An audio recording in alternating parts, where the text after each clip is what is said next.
Tonight's class, I'm going to be talking about healthcare for women in the 21st century. And there are, the approach I'm going to be talking about, which I've been working on over many, many years, I've been teaching and counseling almost close to 40 years now, is a progressive macrobiotic approach, which I call full spectrum macrobiotic approach. It's different than macrobiotic approaches that I was teaching, and different than macrobiotic approaches that people teach out there, because my experience is that the way that people teach and practice the macrobiotic diets is a little too narrow and restrictive. And if macrobiotic means longevity, and longevity cultures around the world ate healthy natural foods, but they didn't restrict it. It wasn't vegetarian. It was all natural foods primarily. But they ate natural animal foods depending on where they were. Some of them we probably would never want to eat. African macrobiotic cuisine. Pass the grasshoppers, please. No, so we probably wouldn't want to eat the grasshoppers. But if you went to a third world country, you probably did eat them. But anyway, that's another story. But so I found that a more inclusive diet that has natural grains and vegetables and natural animal foods in varying amounts and moderate amounts is better for people and healthier for people based on both nutrition and tradition, modern nutrition and tradition. And I've also, over the years, I've had a big interest in combining modern and traditional understanding and East-West. What makes something a real, truly longevity or macrobiotic view is that it always uses the principles of balance. And so principles of balance have to be able to utilize what people need.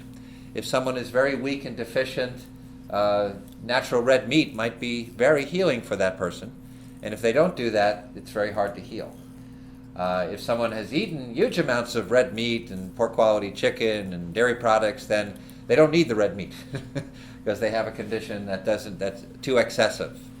So modern macrobiotic diets have focused on what I call fasting diets, and also most exclusively just talking about food, when basically food is a foundation of health, but there are many other factors, including our understanding of how to address health issues and modern medical myths that influence how and our lifestyle and our thinking, which we have to address.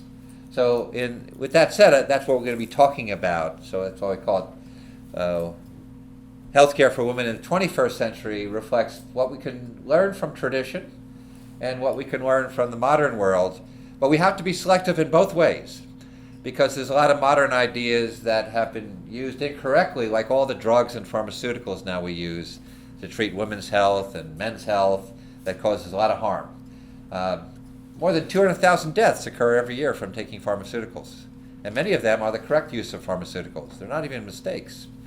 So we have to, pick and choose the things from modern understanding and science, and then also from tradition, because nobody's going to want to go back and have slaves, right? And nobody wants to be, well, maybe you want to have slaves, but you don't want to be the slave. So, so basically, slavery is something that we're glad that it's gone, for the most part, at least in the grossest ways. And so we have to pick from tradition what's helpful, and pick from the modern world what's helpful, and kind of blend. But in a truly longevity or macrobiotic approach, we can use the philosophy of balance to help us and guide us in selecting those things. So many women suffer from many health problems.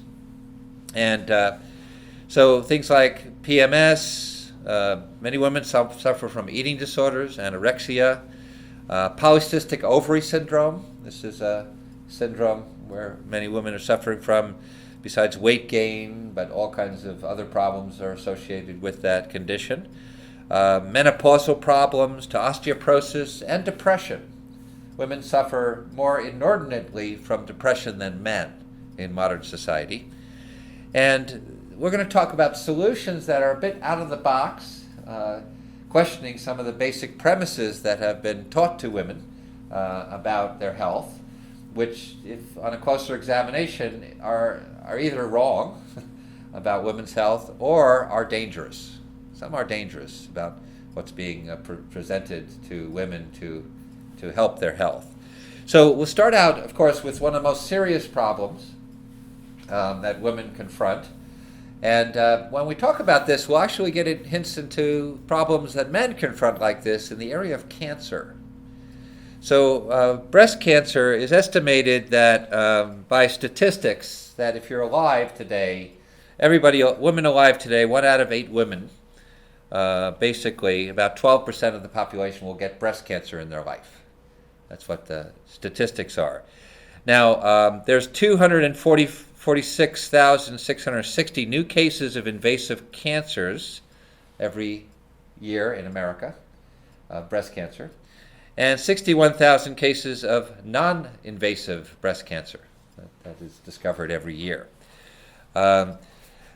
There's diagnosis of some cancer, though, is basically not really cancer, and that's called ductal in situ. That's not really a cancer. That's considered stage 0. But that accounts basically, that level accounts for something like 1,000% increase in cancer diagnosis in the last years. It's called ductal in situ carcinoma, and it's not a real cancer. It's called stage 0. But that's being treated by mastectomies, chemotherapy, radiation very aggressively, because the common theme now is to treat cancers very aggressively. But statistics have shown that 90% of the ductal cancers never become cancer. 90%, and they're being treated aggressively.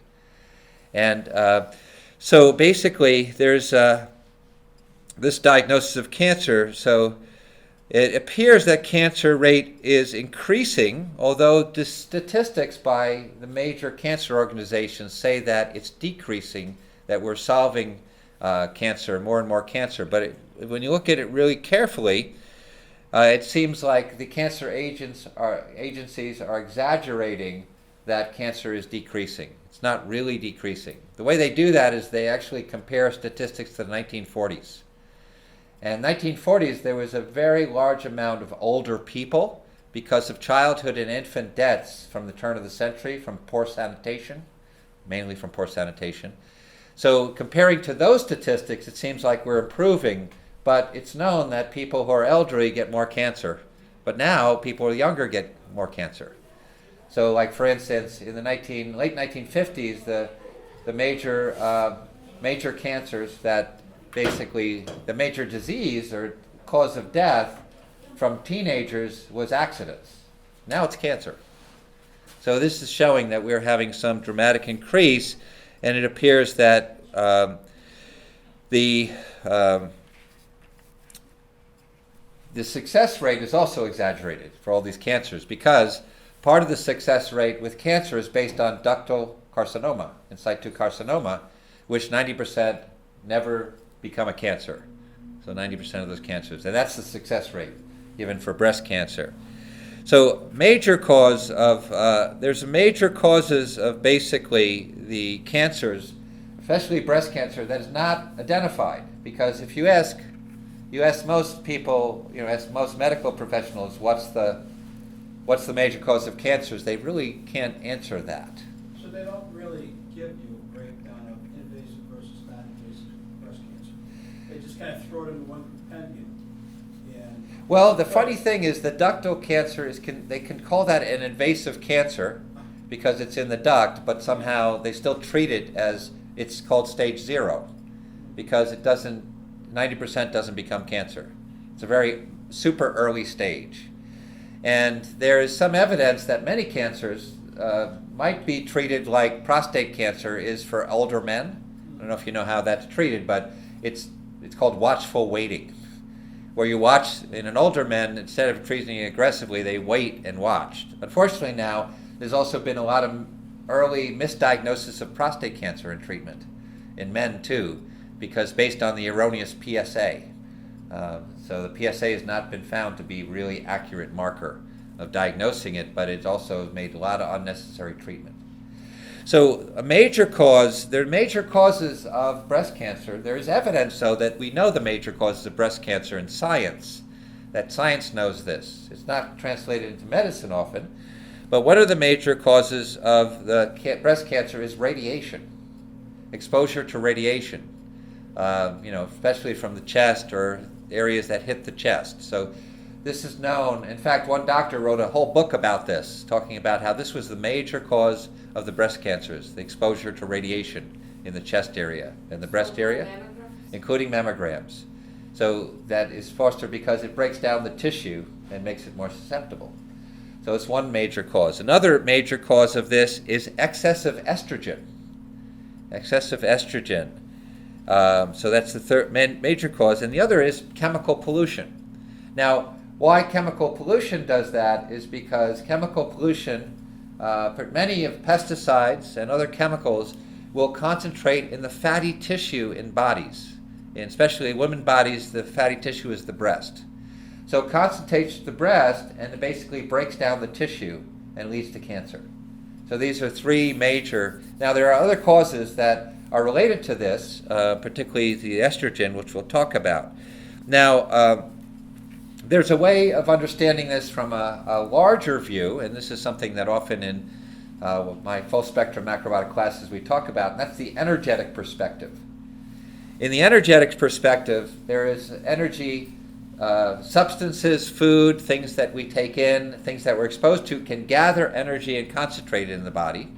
And certain things that we're exposed to, we take in, we eat, can disperse energy and release it and break down things. So we can understand radiation is a process. When radiation hits tissue, it expands and breaks it down and disintegrates tissue and damages it. So this is one of the reasons why the mammogram and other forms of radiation like chest x-rays and others is a leading cause of cancer. It basically leads to the damage that leads to cancer cells. So that's one of the ways that we could prevent cancer. Is we can't stop the radiation we had, but one of the things is make sure you don't get radiated. If you're young enough that you haven't gotten radiated in the chest or breast, don't get radiated. Don't do the so-called tests that they do to help people, because they're not really doing that. And so, for instance, in 1960, there was a man, a Dr. Strong, who was basically sponsored by the American Cancer Society, and he developed strains of mice for cancer research. And 100% of these mice that he developed had very high levels of estrogen. They were bred to have high levels of estrogen, and 100% of them that had the high levels of estrogen had breast cancer. They developed breast cancer, naturally developed breast cancer. And the mice he treated with a simple extract of liver like from an animal, liver extract, became free of cancer, and all the descendants of those animals became free of cancer too. It reversed this natural condition of cancer just by a simple liver extract.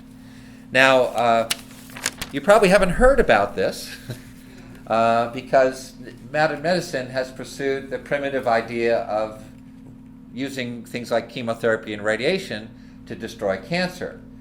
But there's problems with that, and before cancer treatment was basically culturally, practically obligatory. You might realize that now when anybody is diagnosed, cancer treatment is something that everybody does. It's like almost like a rite of passage. You have to get it done. But before that, in the past, basically that wasn't the early stages of using cancer treatments in the 50s. It wasn't, and fewer people died of cancer back then. It was very interesting. Fewer people died of cancer when it wasn't treated aggressively. Also, people lived into old age with clearly malignant tumors in their body.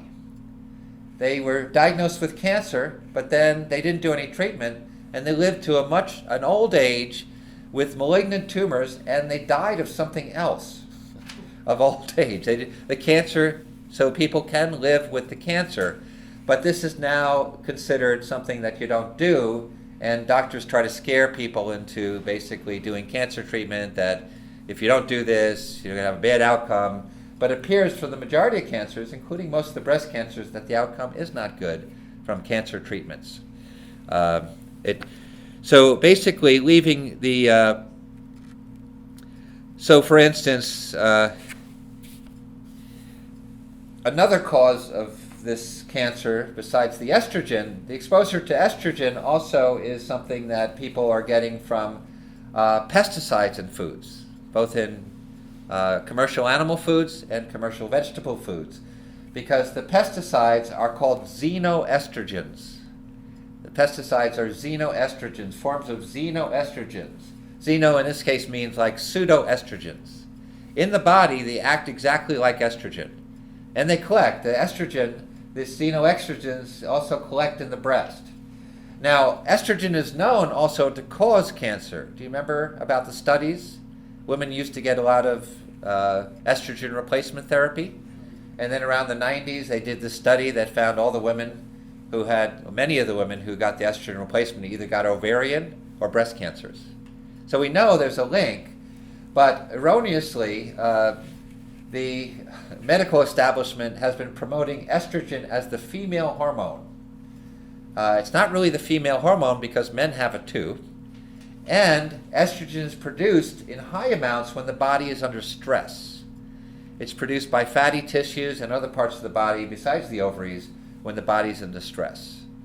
So it causes basically, so the link, this doctor first found the link to cancer, but estrogen has another interesting effect. Estrogen may be a link to all cancers because high amounts of estrogen, whether it come from food, things like tofu or tempeh or soy products a lot, or whether it comes from xenoestrogens, or whether it comes from the body being under stress, because it will produce excessive amounts, all of these forms of estrogen basically drop your respiratory function, your lung function. And cancer loves no oxygen. That's the one key of all cancers, male cancers, female cancers. It grows in a low oxygen environment. So some progressive biologists felt that this basically, a high estrogen is really the key. Now, of course, then it leads to treatment. So someone gets an operation, say for breast cancer, they get a breast removed, and then they're told to do radiation, which actually is known to 100% spread the cancer. That's actually known, but it's still commonly recommended to all women because I see a lot of women. Radiation spreads the cancer to other parts of the body, and then they're taught to give chemotherapy. So what the surgery, the chemotherapy and radiation, they have something all in common. What do you think they do to the whole body in a holistic way? Put your body into a stress mode. Estrogen goes up, you get cancer. That's why the survival rate of breast cancer, if you look at it in reality, that hasn't really improved for women in many at all since been doing treatments. So another cause of this is excess polyunsaturated fats. So it's a major cause because what happens is this polyunsaturated fats, affectionately known as PUFAs. I was in England last year and I said PUFAs. Whenever I said PUFAs, it sounded like a routine from Monty Python. PUFAs. It was like, but PUFAs is polyunsaturated fatty acids. They collect in fatty tissues in the body, and they're a very delicate fat. From a yin-yang viewpoint, they're expansive, fragile, delicate. They break down very easily. They get into the tissues, and then they degenerate the tissues. So they make them more prone to cancer. On top of that, when people eat enough of the polyunsaturated fats, basically they lower the metabolism, putting it into stress and raising the estrogen levels.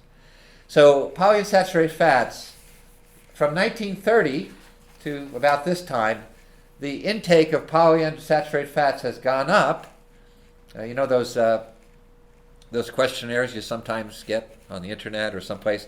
How much percentage do you think something went up? Well, what do you think? How much do you think it went up since 1930? Any guesses? 30%? 1,000%, yes, very good. 1,000% went up. So, we're eating huge amounts in commercial food because when you go and get a pastry, even you get a pastry that looks like a good pastry, probably not a good ingredients, but from the supermarket, and you pick up the ingredients, there's no butter in it anymore. Butter's too expensive. There's soy oil or safflower oil. These are polyunsaturated fats. When you go and get fried food, it's canola oil. When you go to the Chinese restaurant, it's soy oil. These are all polyunsaturated fats. when you go to the diner or to the deli and get a sandwich, the mayonnaise is corn oil, soy oil. It's all, when you go to basically to the restaurant, they don't put extra virgin olive oil in it, which is actually has no polyunsaturated fats, but it has basically soy oil, or it has safflower oil or corn oil. When you eat chips, safflower oil. So we're getting lots of polyunsaturated fats. When people are healthy, then they go crazy on nuts and seeds, polyunsaturated fats. Nut butters, polyunsaturated fats. Soy milk, polyunsaturated fats. Almond milk, high in polyunsaturated fats. So then what happens? What's that? What about sesame oil? Sesame oil has very little, but has more than other ones, but very little, but has more. So basically, these accumulate in the body, and they basically break down the tissue. They degenerate, and basically the fatty tissue can break down and then easily become cancerous, especially if high estrogen and radiation. You know, you have a triple whammy there. Now, so basically, one of the things that we could do to, first of all, is avoid any kind of radiation that you're getting on the chest area. This would be preventing women from getting cancers. TSA. What's that? TSA. TSA? Oh, TSA radiation is not that strong. Like it's going through the. It's not as strong as going through like getting it exact like these. So it's mild in comparison. So basically, you want to things like one prevention would be avoid mammograms, avoid bone density scans, high radiation. Avoid other X-rays too, high radiation, just to prevent, because younger women are getting breast cancer, but also you get breast cancer as you get older too. So you really want to prevent. Avoid polyunsaturated fats as much as possible also. So dressings, fried foods. There's some commercial dressings that have only olive oil, but companies, not to mention any names like Newman's, are made with soy oil, mostly soy oil. I don't know why they do that. All vegetable oils except olive and coconut is best. And minimize nuts and seeds, and avoid nut butters, nut milks as much as possible. Really keep away from them. Now the interesting thing is what helps the body to get rid of polyunsaturated fats without dumping it in your bloodstream is to eat saturated fats. So coconut oil and natural butter will stop the body from having too much polyunsaturated put into the system, which actually from your tissues.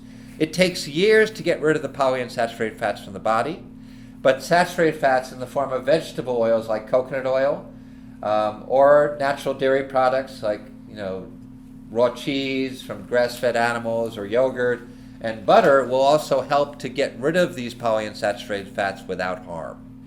But I wouldn't make sesame oil a major oil because it has too many polyunsaturated fats. You don't want to make sesame oil a major oil. And the reason why that's been mostly promoted is because there's some really wonderful Japanese foods, and as a Japanese natural food eater of 40 years, I really like them. But the reason why sesame oil was promoted is because the teachers who were promoting these ideas originally were from Japan, and they used sesame oil. Olive oil is much healthier for you than sesame oil. Coconut is even better. Coconut oil is even better for you. And coconut oil is really great for the heart. There are many things that are like through the looking glass. So one of the ideas, the things that if you look more closely, saturated fat is really good for the heart. It's not bad for the heart at all. It's actually essential for the heart. So polyunsaturated fats are the ones that have gone up. Butter has gone down since the turn of the century in America as heart disease went up. And polyunsaturated fats went up. So the polyunsaturated fat is more causative. John, butter, does that include ghee? Yep, that includes ghee too. So how much coconut oil a day should you be having? It depends. Like if you, for instance, I would recommend something like maybe if you need to lose weight, 2 tablespoons a day of oils, of fats, added fats. If you don't need to lose weight, you could use 3 tablespoons or more. And if you need to gain weight, a little bit more. So that would be the amount. You could use coconut oil every day. People who need to lose weight, I recommend using more coconut oil than other oils because it tends to speed up the metabolism to make weight loss. So I would recommend more of the coconut oil than other oils. Coconut oil refined? Okay, so there's refined and unrefined coconut oil, and the difference is taste. They both are beneficial, but the coconut that's refined has no taste. So some people like to use that in cooking. I've been using coconut oil for several years now, and I don't even notice the taste. And same thing happens with my wife. She doesn't notice the taste. In the first, she didn't like it, but now she doesn't notice and actually likes the taste. So if you don't like the taste, or you want something that doesn't have a coconut taste, refined. And if you want to use the other one, then use the coconut oil. So the regular coconut oil, unrefined. Now it seems to be also the polyunsaturated fats have estrogenic effects. So you want to be careful of that. It seems to promote estrogen in the body from stress. But also you want to avoid soy products, except for miso and soy sauce. Avoid tofu and tempeh, because they're phytoestrogens that can cause harm for the body. Not alone, but because we tend to accumulate, we tend to overproduce estrogen from stress in the environment, from stress in our diet, from stress in our mind, then phytoestrogens become excessive. And so it's best to avoid tofu and tempeh, avoid soy milk. But miso and soy sauce have no phytoestrogens. So they're good for seasonings. They're very nice for seasonings. Is that also because they're related to fermented products? Well, the fermentation also gets rid of the phytoestrogen, changes them and gets rid of them. So also avoid pesticide-rich foods as much as possible. Learn about the Dirty Dozen. The Environmental Working Group online is a group that looks at the pesticides in foods and other issues about foods. And the Dirty Dozen are the vegetables and fruits that are commercially grown, not organic, that have the most pesticides and chemicals. And if you have to buy something commercial, buy the Clean 15. The Clean 15 are the commercial produce that's not organic, that has the least of the pesticides. So most of them have hard skins. So like avocado is low pesticide because it has a hard skin.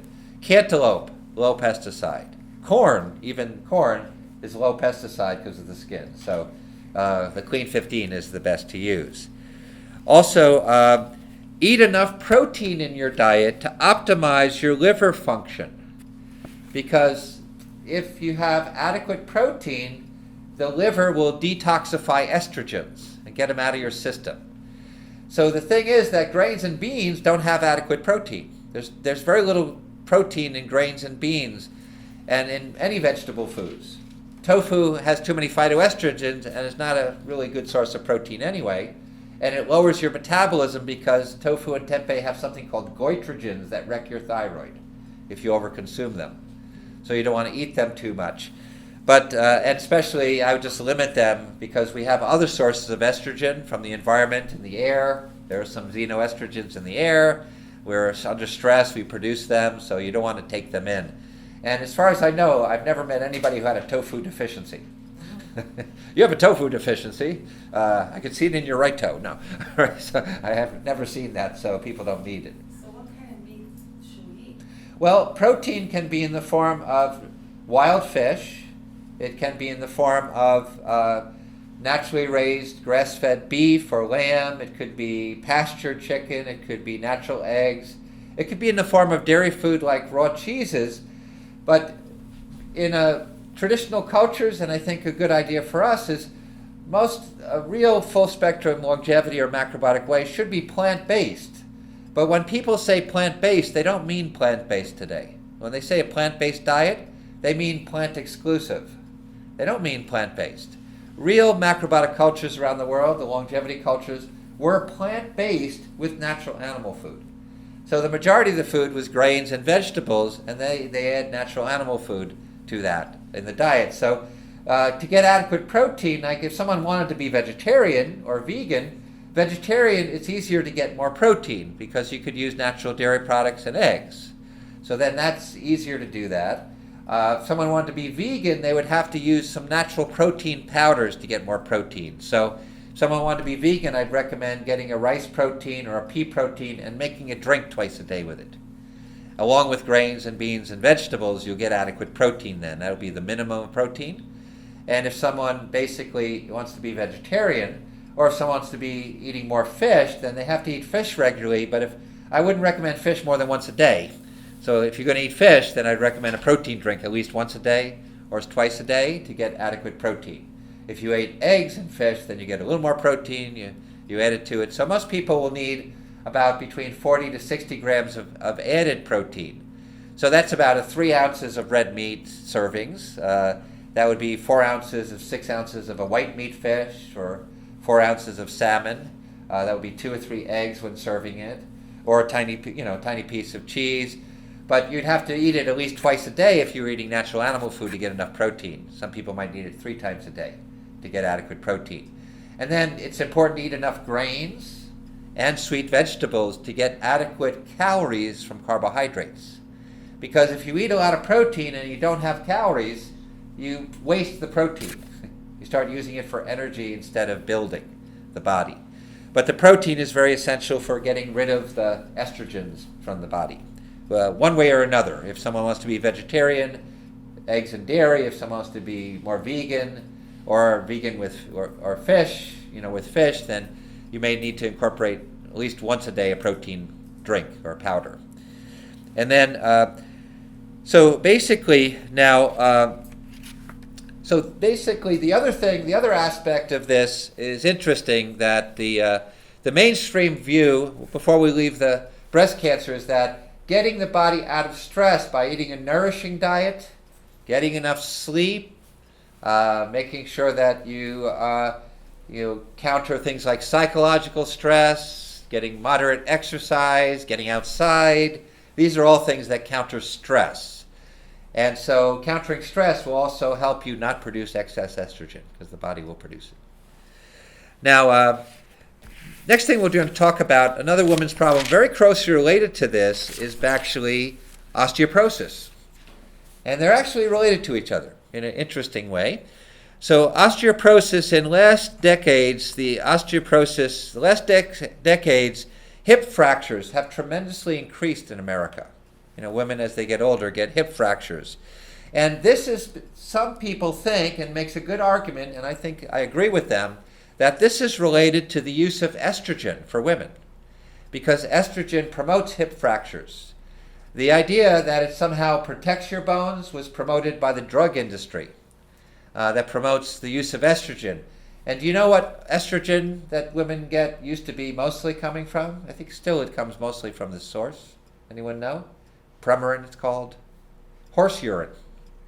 Pregnant horse urine. That's where the estrogen came from. So in 1972, from 1994 until that study came out showing that giving estrogen causes cancer, those last years, basically 30 to 40 years, the estrogen use increased, breast cancer rate went up and hip fractures went up. They believe it's directly related to the use of estrogen therapies. And the theory that that estrogen protects women from fractures, that's what they was told, and heart disease, was never scientifically proven. It was just promoted by the drug industry. Now, the interesting thing is the bones there's the greater exposure to estrogen in the early years also seems to be related to osteoporosis. So the exposure in the early years has to do with women eating a high diet in polyunsaturated fats in the pregnancy. And then the child is exposed to that.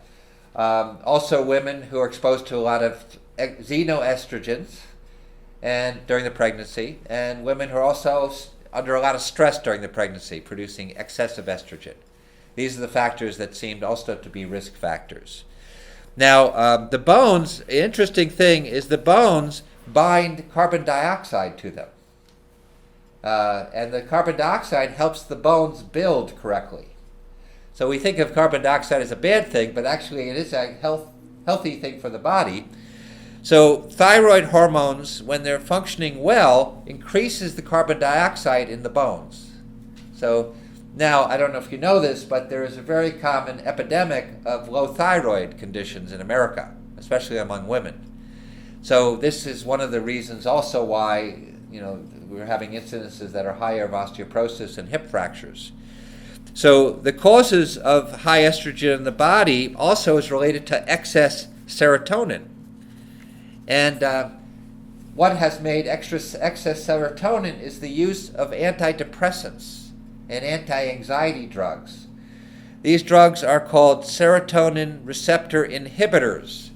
And what they do is they try to keep more serotonin in the brain, because the drug industry has promoted the idea that serotonin is the happy chemical. It makes you very happy. So you need a lot of serotonin. Now, what's wrong with that idea? Well, serotonin is produced in the winter, which makes people more sluggish, and if there's a lot of serotonin, we get something called SAD disease. Have you heard of that? Seasonal affective disorder. People get depressed in the winter because of excess serotonin in the environment. Also, do you know when do you think people get more depressed in the day? In the middle of the day? At the end of the day, when it's dark. At the end of the day, when it's dark, they get more depressed, and basically what happens is that serotonin is very high at night. So these drugs, now the interesting thing about these drugs, Zoloft, other drugs like that, is the only reason they work because initially they produce another brain chemical that's produced when it's sunny and it's light out and in the day. And those are called the catecholamines.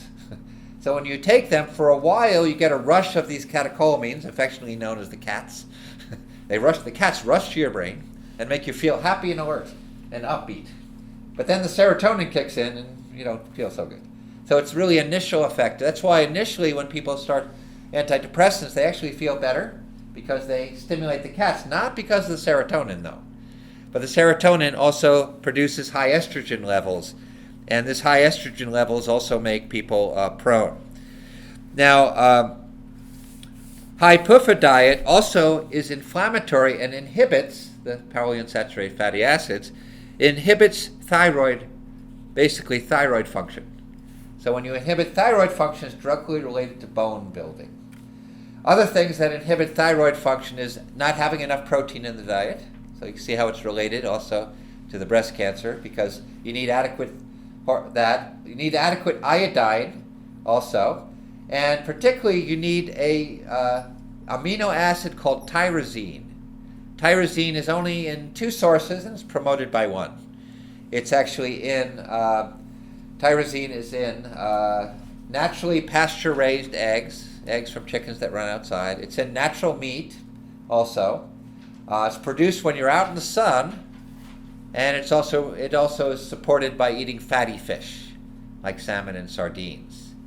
So in addition, a prevention and also curing of osteoporosis would be to eat what I call a full spectrum macrobiotic diet. You can go to my website to see the whole details of what I mean by that.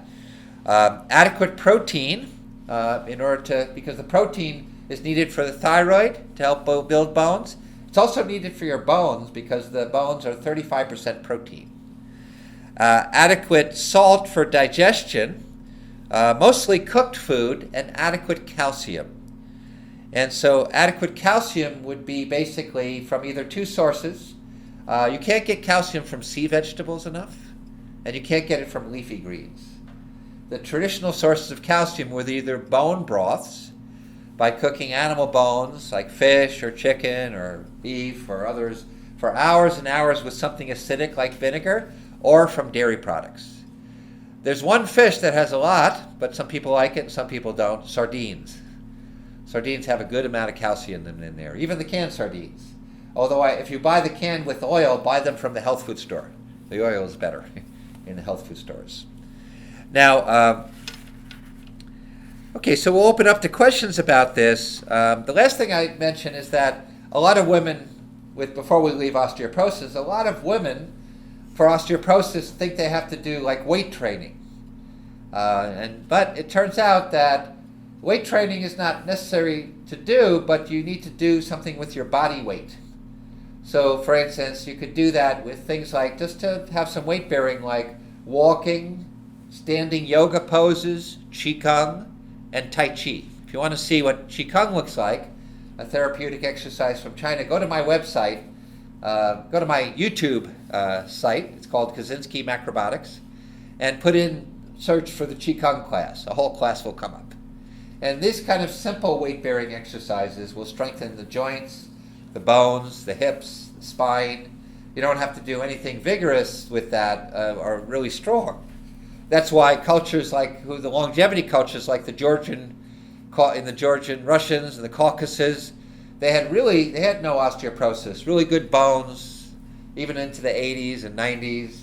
Other cultures who were healthy and long-lived had really good bone structure, and osteoporosis and things like hip fractures were not known in these cultures. Is dry eye related to osteoporosis? Is what's that? Dry eye? Dry eye is usually related to a vitamin A deficiency. So vitamin A is, we talk about vitamin A is the eye vitamin, but most people, especially if they have any kind of metabolic imbalance, like a thyroid imbalance, they can't convert the carotenes into vitamin A. There's no vitamin A in carrots. What's in carrots is carotenes. And under the right circumstances, where all the stars are aligned and all the gods are in favor of you, you convert carotene to vitamin A. So basically, all that alignment is great thyroid function, great liver function, and adequate fat at the meal with the carotenes. If all those things are aligned, which are not aligned generally for everybody, then you convert the carotene to vitamin A. But most people will need preformed vitamin A. So a good source is a natural cod liver oil. There are some commercial brand that you can get of natural cod liver oil is Nordic Naturals Arctic D. But look for the Arctic D, because that has enough vitamin A in it and enough vitamin D. Vitamin D is also necessary for the bones, too. There's one of those processes, Carlson's or Great Dashers. They do it fermented. Is that the question about being the fermented one or Carlson's doesn't have enough vitamin A and D in it. okay? The fermented one has a lot of vitamin A and D. And so the D is also beneficial. A lot of people don't get out in the sun, and we don't eat D-rich foods anymore that help the bones. If you're going to take D, though, as a separate supplement, you always have to take K with it. D and K balance each other. In fact, there's a company called Thorne's that has a vitamin D and K oil. It's already mixed together. But if you have low D levels, that can contribute to osteoporosis and breast cancer, many other health problems. So, last thing we'll talk about, I could pick many women's problems. Women's have much more complicated structures than men, so many more health problems. In some cases, at least related to reproductive organs, is depression. So women basically are more prone to depression than men. And the relation to this, the study of this in science is because serotonin is related to estrogen, like we were talking about. When the serotonin, so women naturally have more estrogen. If the estrogen becomes super high, then basically the serotonin raises.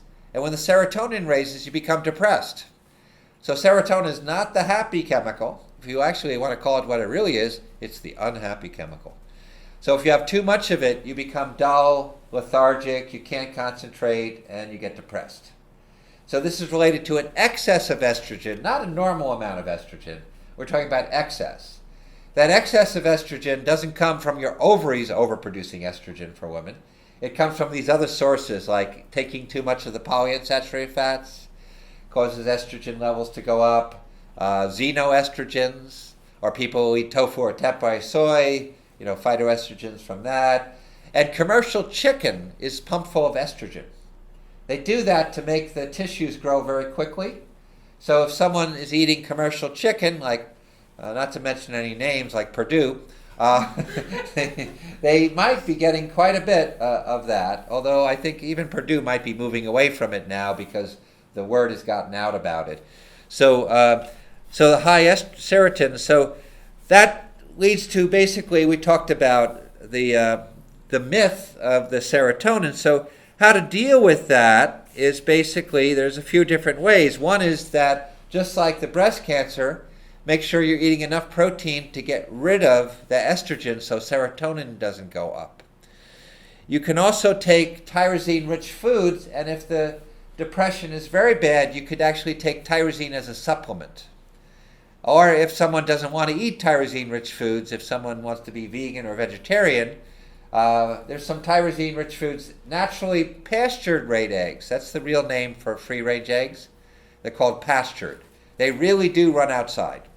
And pastured eggs are very high in tyrosine. Also, red meat. If someone doesn't want to eat red meat, but they'll eat salmon, that will promote the tyrosine, as will cod liver oil. It promotes the tyrosine. You can get flavored cod liver oil. You don't have to taste the fishiness of it. Well, in the capsules, you can't taste anything. No, in the capsules you can't. But capsules have very low levels of vitamin A, unless you get the pastured, the green pasture fermented ones. So if you get they also have capsules of these green pasture fermented cod. You don't taste it. And that also promotes that. Now, some people need more of that. You could actually experiment with the amount, that if you feel sluggish, you can take more of that. Other things to, and if you don't want to eat the red meat, you could just have more salmon. If you're open to eating eggs, you could get the pastured eggs, and you could even take tyrosine as a supplement. Tyrosine as a supplement is made from vegetable foods, and you take one in the morning on an empty stomach, and if it doesn't work, next day you take two. You can take up to 3 in the morning. And then if you need more, later in the day, you take one before lunch. And if you still feel kind of sluggish and depressed, 2. And if you still feel it, maybe the next day 3. And you can also take up to 3 times a day. But when the body starts to balance that amount, you can even take 3 more, or 1 more, or 3 more in the middle afternoon. You always take it on an empty stomach. And when the body starts to balance out, then that amount that you're taking will start to make you feel a little hyper and make you not be able to sleep because you'll be wired. Then you have to reduce it. So tyrosine tyrosine is really the antidepressant chemical because it promotes these catecholamines that make you feel alert and well. Without producing the serotonin. Going out in the sun and doing a little bit of vigorous exercise helps produce the catecholamines too. So if you run 20 miles in a week, your catecholamines go down in the ground. They disappear. But if you walk vigorously, half hour every day, catecholamines go up, especially in the sun, outside. And this counters depression. Now, so the sun and being outside. One of the things that basically raises the serotonin and lowers the catecholamines is dieting, excessive dieting. So if a person needs to lose weight, it's better to be reasonable in the amount of food you eat. You can reduce your calories a little bit, but not excessively. If you focus on generally whole foods, you're not going to get excessive calories anyway. So for instance, if someone needs to lose a lot of weight, one approach is to take whole grains at meals, some cooked vegetables, and natural animal proteins in moderate amounts every meal. If you don't do the natural animal protein, at least a protein drink or some fish at meals. And limit natural fats or avoid them if you have to use a lot of weight. And if you want sweets, just have some cooked, dried, or raw fruit. And that weight loss approach is very satisfying because you get filled up by that food. The protein at the meals satisfies your hunger, as does the grains. And then basically it's very low calorie. But don't make it too low calorie. So people will do things like eating a half a cup of brown rice, and they say, I'm eating so much brown rice. Well, half a cup brown rice is 75 calories. Most people, even for weight loss, you need about 1,800 to 2,000 calories. So if you ate a half a cup of brown rice 3 times a day, you're not going to get many calories, and then that'll make your metabolism stall, makes it hard to lose weight, or it makes you binge. If you binge, it's actually healthier. Because if you don't binge and you're eating such a low calorie, that becomes an eating disorder. That's really harmful. So now, of course, the common way that we deal with depression for women is medication. And sometimes the medication is, I love the name, you have to love the names of these medications. There's a medication called Wellbutrin. It sounds like you're talking to someone. Do you feel Wellbutrin? Oh, I feel very well, thank you, Harry. Wellbutrin is a mental stimulant that stimulates the production of the cats. So people will say, oh, sounds really good. But the problem with that is that basically when you do it with a drug, it overstimulates the production of cats and burns it out. taking something like green tea or black tea, or if you tolerate a little coffee, can actually produce the cats too without so much exhausting them. Unless you're drinking like 10 cups of coffee a day, then you'll exhaust the cats. If you drink a cup of coffee a day or one, this actually can counter depression.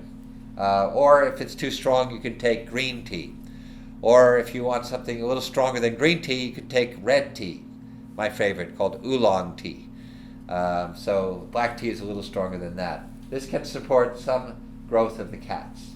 So now there are some people who have actually used, they use a natural approach to dealing with depression, and it's easy. It's not necessarily say easy to do, but on a level, if you can take care of the excess estrogen and serotonin, it makes it very easy. Techniques also that are meditative, like Qigong or meditation or breathing, also help the psychological aspect. The psychological and the physical aspect are connected to each other. So, for instance, like Qigong exercises, particularly, good quality yoga can also counter depression, because depression is also related to body alignment. Now, some people will say, I don't want to do that, I don't want to do that, I don't want to do that. But basically, as Albert Einstein said, insanity is doing the same thing, expecting different results. So one way to understand how body alignment can help in countering stresses in your life, but body alignment is, when a person is depressed, what's their posture like? Now, this looks right, huh? Yeah, look depressed. Now, I'm going to try to look depressed. Looks like comedy, right? Because it doesn't fit. So when a lot of I know I've recently in last years taught lots of Qigong before that I was teaching yoga, and many of them have similar effects, that they open up the posture of the body. And so basically, I remember I was doing a standing meditation for years, where I do a half hour a day of standing every day. Very exciting exercise, looks like this, but standing. But I would do mentally, make alignments, release tension. And after I would do that, I felt really strange, because I felt like I was like standing too tall. Like I would feel like I'm walking around like this because my posture changed. But after I did it enough, my posture just became that way normally, and since that time my posture is better, and if I do moderate amounts of those exercises, I just open my posture more, and it keeps me that way. So that's kind of like a secret technique. It doesn't happen overnight, because it takes time to lengthen your tissue, open the body.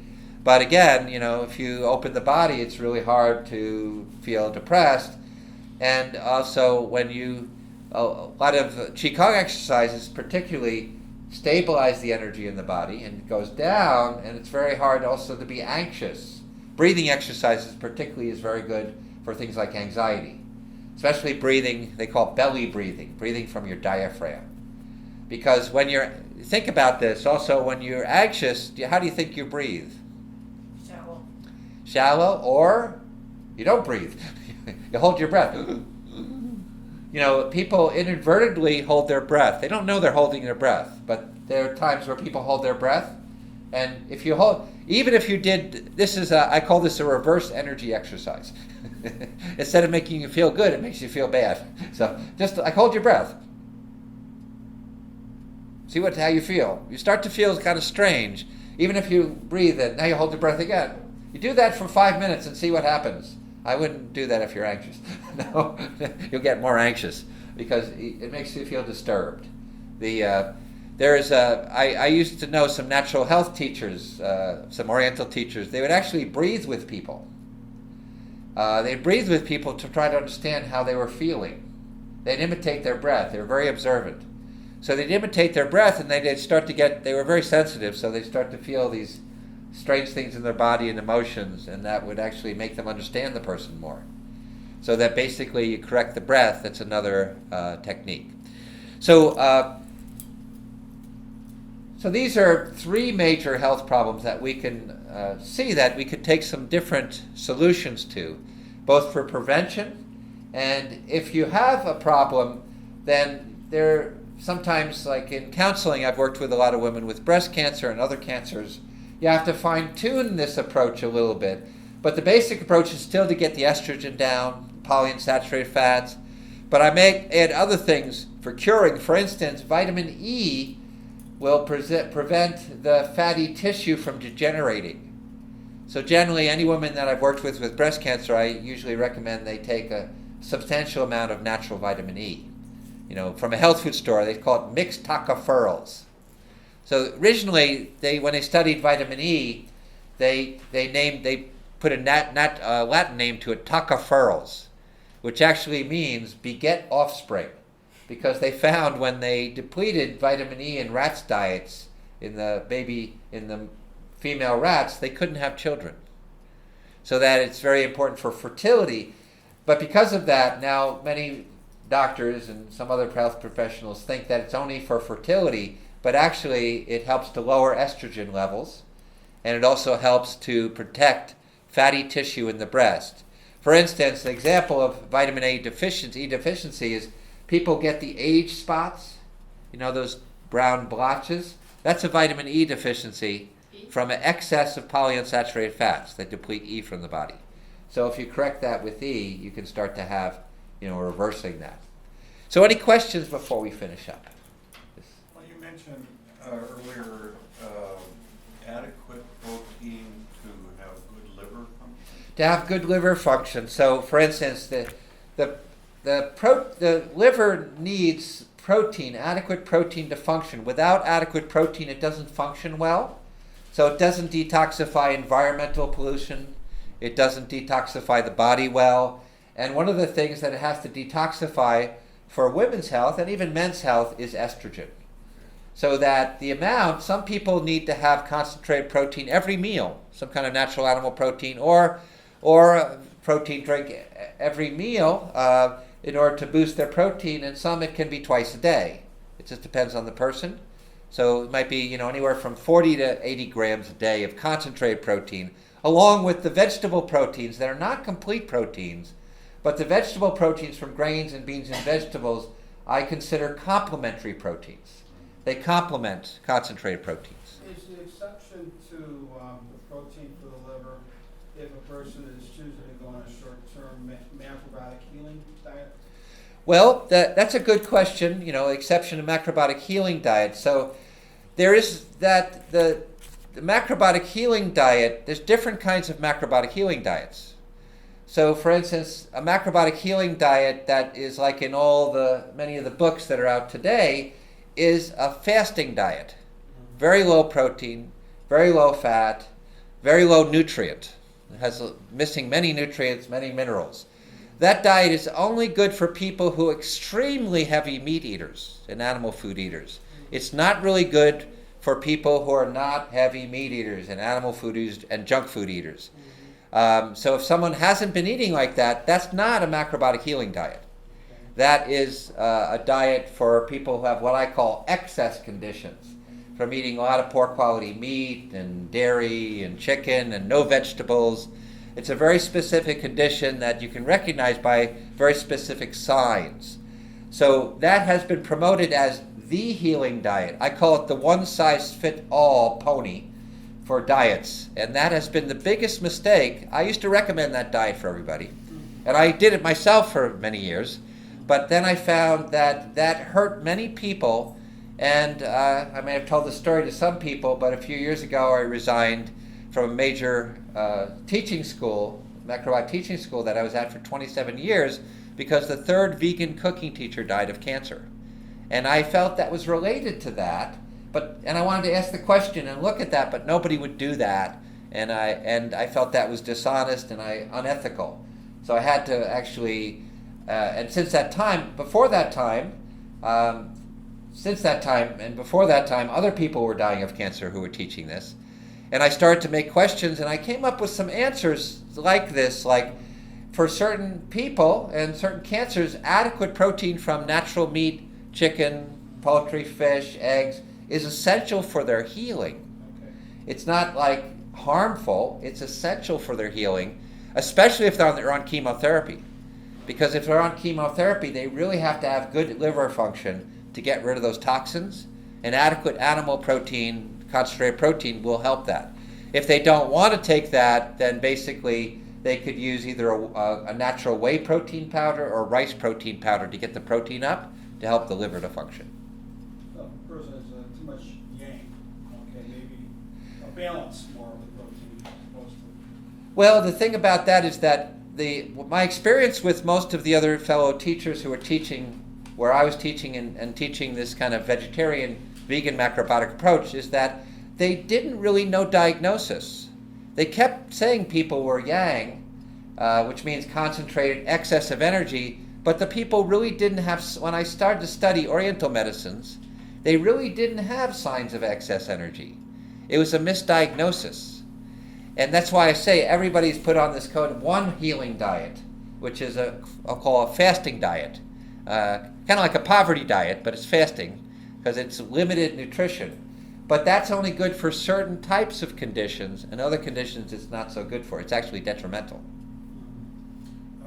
Back to the liver, you mentioned just a few minutes ago about complementary cooked vegetables for protein, and you mentioned it to me a few weeks ago that I'd forgotten about the cooked vegetables that I had, and because concentrating more on the animal foods and Right. so on, and I just wanted to hear what you had to Well, say about it's- the fresh vegetables Sure. every day. Well, mostly the vegetables are very low in protein. Most of the complementary proteins comes from grains and starches, like tubers, like sweet potato, or whole grains, or grains. That's really the complementary protein. Beans a little bit, but beans will actually promote high estrogen levels, especially things like chickpeas, very high in phytoestrogens. So you have to be careful about not eating too many beans to promote the estrogen levels to go high. So I wouldn't consider that as much of a complementary protein as the grains. Grains and with vegetables have protein, but it's a very small amount, so if you eat grains and vegetables, the benefits of vegetables is again a kind of yin-yang pair. Like things like grains and natural animal food have a heaviness to it, Sure. so you need something light to balance that. And if you leave out that lightness, you won't feel as good. It's like it's a balance for each other. You need that balance. What about the apple cider vinegar and only plum vinegar? So what about apple cider vinegar and ume plum vinegar? Well, apple cider vinegar is high in potassium, but a lot of vegetables and grains are high in potassium. So I experimented with apple cider vinegar, and for certain kinds of conditions that are heavy or stagnant, again, those yang conditions, it can be very helpful and uplifting for a while, but I don't think it's I think it's better as a condiment for dressings and greens and things like that. I don't find it is a super type of food that you really need to focus on. And then the other one you were talking about, umeboshi is a fine food. Again, you could heal without umeboshi, but umeboshi is very good for certain intestinal conditions that are weak. Pickles will have some similar effect, but umeboshi is really good if you get like food poisoning, or you get really intestinal upset or nausea, diarrhea. It's good for really more like a serious type of conditions. And I recommend it therapeutically to use often for certain kinds of weak intestinal and digestive What conditions. about for does it help the liver at all? Does it help the liver? Well, the umeboshi helping the liver. Well, there are some chemicals in umeboshi that stimulate the liver, but not as much as the protein. The protein is actually a bigger factor. Where do you get protein powder that you trust? Where the protein powder that you can get from a natural food store, or you can get it online and basically make sure it's organic, an organic protein powder. If you get, as I said, vegetable proteins are rice or pea. Some people don't like the pea protein taste, but the rice protein. And a more dairy protein that's very easy to digest is whey protein. But look for grass-fed whey. Grass-fed, low-temperature whey, if you're going to use a whey protein. Whey protein is from dairy products, but it's super digestible. It's very easy to digest compared to casein. Casein is a major protein in dairy that's easy to digest, particularly if it's fermented. Or in the case if you find some really good quality raw food, it has enzymes that'll break down the casein. but the fermented food breaks it down even more. When you're saying fermented, that's really a vinegar quality. Well, fermented dairy products is basically breaks down the substances in the dairy, so like yogurt. So that breaks down the protein and fat, makes it more, and the milk, protein, the sugar in there makes it digestible. Cheese is mostly protein and fat, and when you ferment the cheese to make cheese, basically it breaks down the protein, makes it much more digestible. When you're talking about fermented foods like kimchi, dill, Right. sauerkraut, that's more of the vinegar aspect. Well, the question is, are those foods a vinegar aspect? And the answer is really no. They're not a vinegar aspect, because what happens is the vinegar is not a fermented food in the sense it's fermented, but it doesn't support intestinal bacteria. You have to have lactic acid bacteria. In fact, if you get pickles made with vinegar, they won't support your intestinal bacteria. They have a different kind of bacteria. It's called, you need an oxygen-hating bacteria for your colon. So pickles that are made with salt and mild spice, those are the ones that have the right kind of bacteria that feed the intestinal bacteria and benefit it and help digestion. Vinegar itself, the benefit of vinegar is naturally cooling, so it's nice to have in the hot weather, naturally cools you off. It has a relaxing effect because of the potassium in it, and it tastes good. so all those benefits, which is very important, and it tastes good too. So I'm really fond of apple cider vinegar. For a while I experimented with the Dr. Jarvis cure, apple cider vinegar and honey. So I really like the taste. And it gave me a little uplift. It's a little uplifting when you need a pickup. It's a nice pickup drink. It's interesting to know, though, why Dr. Jarvis came up with this. He was the person who originated that. Is because Dr. Jarvis worked and saw people in Vermont. And Vermont has a very low potassium soil. And apple cider vinegar is very high in potassium. So people in Vermont would get sick from potassium deficiencies. And the cure was to take apple cider vinegar and honey because very high potassium. So now this has been made into all things like apple cider vinegar is alkalizing. Well, it's not really alkalizing. No food can really alkalize your body. It's your kidneys that do the alkalizing. I know this is sacrilegious to say. But if you want to know more about that, read my article on the website on cleansing myths. And I explain about the alkaline acid myth of food. Does baking soda have any effect on the acidifying kidneys? So does baking soda have any effect on the kidneys? Well, it actually just has effect on your stomach to make it really in bad shape and interfere with... Stomach. Yeah, it interferes with your body function because basically you're supposed to have an acidic condition in your stomach, and apple cider vinegar is a buffer. It's alkaline, so it's not really healthy for the body. And nobody has really proven the cures, the so-called cures of cancer of that. There's no evidence that it really does cure. I was looking at that years ago and I couldn't find anything that made sense. But it will interfere with your digestive system. Even on an empty stomach, I don't recommend people take it. What, the baking soda? Baking soda, I don't recommend baking soda. It's really good for a toothpaste. Just be gentle, it's kind of caustic. Cleans the teeth really well. Any other questions? If not, thank you very much for coming tonight.